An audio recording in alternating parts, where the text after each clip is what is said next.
সম্প্রদায়ের আকসুর লিডার আহা সবকে মই নিখিল বড় ছাত্র আন্ধার নমস্কার যাচিলো আর আমার এই আন্দোলনের কার্যসূচীত বদলেন দাবি আর গরখালেন সমর্থন দি পেলাই আমি আজি টর্চ রেলে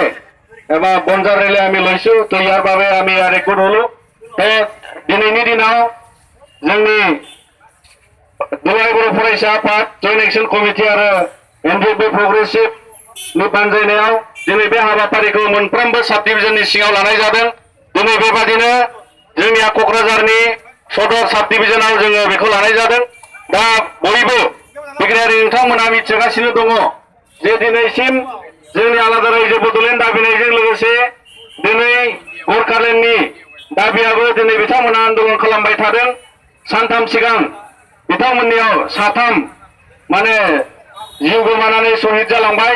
आरो बिनि थाखायबो जों दा कन्डलेन्स लाखिलांबाय। दा बेनिखायनो जोङो दिनै भारत सरकारखौ गोसोखांहोनो थाखाय